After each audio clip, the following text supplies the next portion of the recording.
ഏവർക്കും ശ്രീസ് ലേണിംഗിലേക്ക് സ്വാഗതം. ഈ ക്ലാസ്സിലൂടെ നമുക്ക് ശിലകളെ കുറിച്ച് പഠിക്കാം. അപ്പോൾ ക്ലാസ്സിലേക്ക് പോകാം. എന്താണ് ശില എന്നാല്?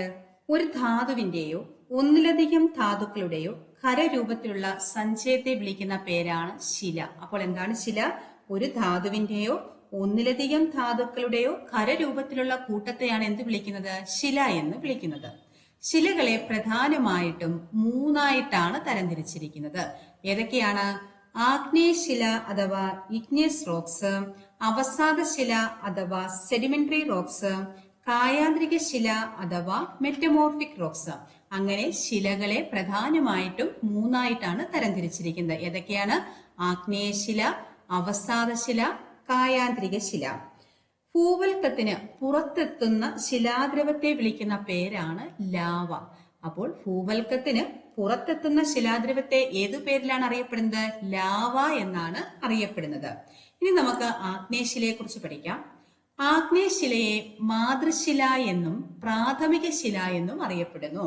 അപ്പോൾ മാതൃശില എന്നും പ്രാഥമിക ശില എന്നും അറിയപ്പെടുന്ന ശില ഏതാണ്? ആഗ്നേയശിലയാണ്. അപ്പോൾ ശിലകളുടെ മാതാവ് ഏതാണെന്ന് ചോദിച്ചാൽ ഏതാണ്? അത് ആഗ്നേയശിലയാണ്. ഭൂവൽക്കത്തിനകത്തെ ശിലാദ്രവത്തെ വിളിക്കുന്ന പേരാണ് മാഗ്മ. ഭൂവൽക്കത്തിന് അകത്തെ ശിലാദ്രവമാണെങ്കിൽ ഏത് പേരിൽ അറിയപ്പെടും? മാഗ്മ എന്നറിയപ്പെടുന്നു. ഭൂവൽക്കത്തിന് പുറത്തെത്തുന്ന ശിലാദ്രവത്തെ ഏതു പേരിലാണ് അറിയപ്പെടുന്നത്? ലാവ എന്നുമാണ് അറിയപ്പെടുന്നത്. അപ്പോൾ ഭൂവൽക്കത്തിന് അകത്തെ ശിലാദ്രവമാണ് മാഗ്മ. ഭൂവൽക്കത്തിന് പുറത്ത് എത്തുന്ന ശിലാദ്രവത്തെ ഏതു പേരിൽ അറിയപ്പെടുന്നു? ലാവ എന്ന് അറിയപ്പെടുന്നു. അഗ്നിപർവ്വത ജന്യശിലകൾ എന്നറിയപ്പെടുന്നത് ബാഹ്യാഗ്നേയ ശിലകളാണ്. അപ്പോൾ അഗ്നിപർവ്വത ജന്യശിലകൾ എന്നറിയപ്പെടുന്ന ഏതാണ്? ബാഹ്യ ആഗ്നേയ ശിലകളെയാണ് അഗ്നിപർവ്വത ജന്യശിലകൾ എന്നും അറിയപ്പെടുന്നത്. ഈ ആഗ്നേയ ശിലകൾ ഫോസിലുകൾ ഇല്ലാത്ത ശിലയാണ്. അപ്പോൾ ഫോസിലുകൾ ഇല്ലാത്ത ശിലയ്ക്ക് ഉദാഹരണമാണ് ഏത്? ആഗ്നേയശില എന്ന് അറിയപ്പെടുന്നത്. ഭൂവൽക്കത്തിന്റെ വളരെയധികം ആഴത്തിൽ രൂപം കൊള്ളുന്ന ആഗ്നേയ ശിലകളെ വിളിക്കുന്ന പേരാണ് പ്ലൂട്ടോൺസ്. അപ്പോൾ എന്താണ് പ്ലൂട്ടോൺസ്? ഭൂവൽക്കത്തിന്റെ വളരെയധികം ആഴത്തിൽ രൂപം കൊള്ളുന്ന ആഗ്നേയശിലകളെ വിളിക്കുന്നതാണ് എന്ത്? പ്ലൂട്ടോൺസ് അഥവാ പാതാളശിലകൾ. പ്ലൂട്ടോൺസിന്റെ മറ്റൊരു പേരെന്താണ്? പാതാളശിലകൾ. പ്ലൂട്ടോൺസ് അഥവാ പാതാളശിലകൾ എന്ന് അറിയപ്പെടുന്നത് ഭൂവൽക്കത്തിന്റെ വളരെയധികം ആഴത്തിൽ രൂപം കൊള്ളുന്ന ആഗ്നേയശിലകളെ വിളിക്കുന്ന പേരാണ് പ്ലൂട്ടോൺസ്. ഇന്ത്യയിലെ റിഗർ മണ്ണ് അഥവാ പരുത്തിമണ്ണ്. റിഗർ മണ്ണിന്റെ മറ്റൊരു പേരെന്താണ്? പരുത്തിമണ്ണ്. പരുത്തിമണ്ണാണ് റിഗർ മണ്ണ് എന്ന് അറിയപ്പെടുന്നത്. ഇത് ബസാൾട്ട് ശിലകൾ പൊടിഞ്ഞാണ് രൂപം കൊണ്ടിരിക്കുന്നത്. ബസാൾട്ട് ശിലകൾ പൊടിഞ്ഞ് രൂപം കൊണ്ടിരിക്കുന്ന മണ്ണ് ഏതാണ്? റിഗർ മണ്ണ് അഥവാ പരുത്തിമണ്ണ്. റിഗർ മണ്ണ് അഥവാ പരുത്തിമണ്ണ് ബസാൾട്ട് ശിലകൾ പൊടിഞ്ഞാണ് ഉണ്ടായിരിക്കുന്നത്. ഭൂവൽക്കത്തിന്റെ ഏകദേശം 2/3 ഭാഗവും ഏത് ശിലയാണ്? ആഗ്നേയശിലയാണ്. ഭൂവൽക്കത്തിന്റെ ഏകദേശം 2/3 ഭാഗവും സ്ഥിതി ചെയ്യുന്ന ഏത് ശിലയാണ്? ആഗ്നേയശിലയാണ്. അടുത്തത് അവസാദശില. പല രീതിയിലുള്ള അവസാദങ്ങൾ അടിഞ്ഞുകൂടി രൂപം കൊള്ളുന്ന ശിലകളെ വിളിക്കുന്ന പേരാണ് ഇത്? അവസാദശിലകൾ. അവസാദങ്ങൾ അടിഞ്ഞുകൂടി രൂപം കൊള്ളുന്ന ശിലകളാണ്. പല രീതിയിലുള്ള അവസാദങ്ങൾ അടിഞ്ഞുകൂടി രൂപം കൊള്ളുന്ന ശിലകളെ വിളിക്കുന്ന പേരാണേത്? അവസാദശിലകൾ. ശകലീയ അവസാദശിലകൾ, രാസിക അവസാദശിലകൾ, ജൈവിക അവസാദശിലകൾ. അവസാദശിലകളും എത്രയുണ്ട്? 3ആയിട്ട് തരംതിരിച്ചിരിക്കുന്നു. ഏതൊക്കെയാണ്? ശകലീയ അവസാദശിലകൾ, രാസിക അവസാദശിലകൾ, ജൈവിക അവസാദശിലകൾ. ശകലീയ അവസാദശിലകൾക്ക് ഉദാഹരണമാണ് മണൽക്കല്ല്, എക്കൽക്കല്ല്. അപ്പോൾ മണൽക്കല്ലും എക്കൽക്കല്ലും അവസാദശിലകൾക്ക് ഉദാഹരണമാണ്. ഏത് അവസാദശിലകൾക്കാണ്? ശകലീയ അവസാദശിലകൾ. ശകലീയ അവസാദശിലകൾക്ക് ഉദാഹരണമാണ് മണൽക്കല്ലും എക്കൽക്കല്ലും. രാസിക അവസാദശില. രാസിക അവസാദശിലയ്ക്ക് ഉദാഹരണമാണ് കല്ലുപ്പും ജിപ്സവും. രാസിക അവസാദശിലയ്ക്ക് ഉദാഹരണമാണ് ഏതൊക്കെ? കല്ലുപ്പും ജിപ്സവും. അടുത്ത് ജൈവിക അവസാദശിലകൾ. കൽക്കരി, ചോക്ക്, ചുണ്ണാമ്പ് കല്ല് ഇവ ജൈവിക അവസാദശിലയ്ക്ക് ഉദാഹരണമാണ്. അവസാദശിലകൾ ശകലീയ അവസാദശില, രാസിക അവസാദശില, ജൈവിക അവസാദശില. മണൽക്കല്ലും എക്കൽക്കല്ലും ശകലീയ അവസാദശിലയുടെ ഉദാഹരണമാണ്. കല്ലുപ്പ്, ജിപ്സം ഇവ രാസിക അവസാദശിലയാണ്. കൽക്കരി, ചോക്ക്, ചുണ്ണാമ്പ് കല്ല് ഇവ ജൈവിക അവസാദ ശിലയാണ്. ഇവയെല്ലാം എന്താണ്? അവസാദ ശിലയ്ക്ക് ഉദാഹരണമാണ് മണൽക്കല്ല്, എക്കൽക്കല്ല്, കല്ലുപ്പ്, ജിപ്സം, കൽക്കരി, ചോക്ക്, ചുണ്ണാമ്പ് കല്ല്.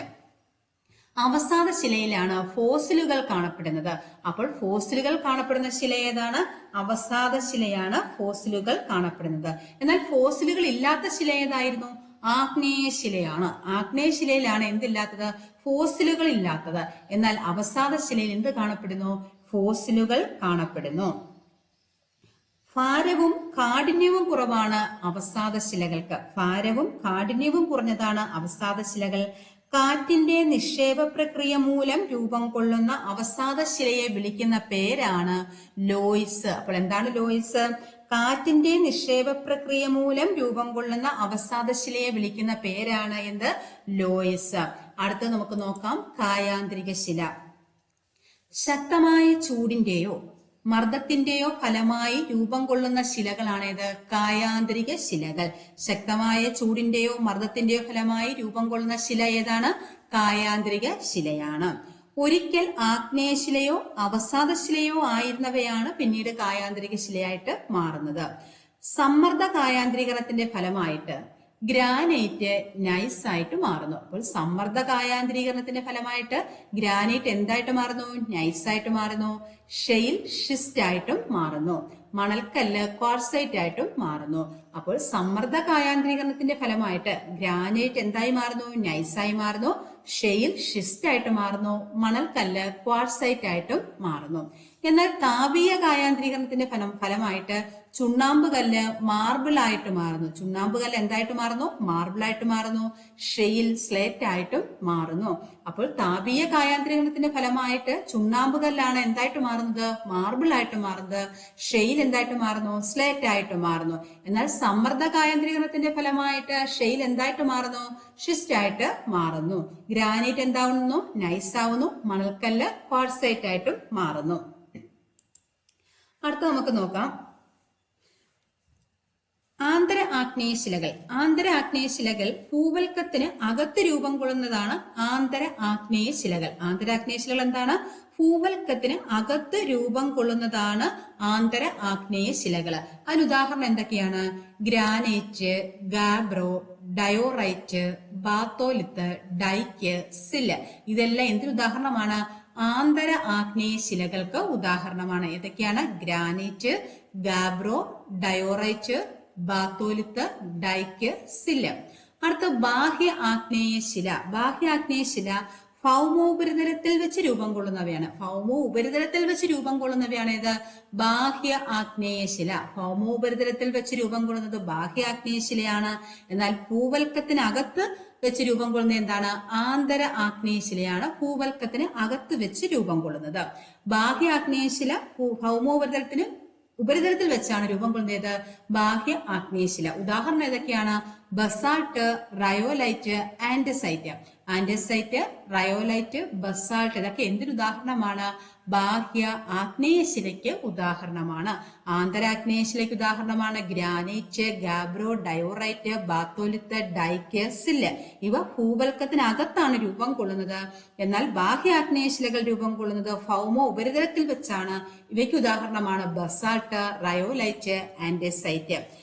കേരളത്തില് ഏറ്റവും അധികം കാണപ്പെടുന്നത് ഏത് ശിലകളാണ്? കായാന്തരിക ശിലകളാണ്.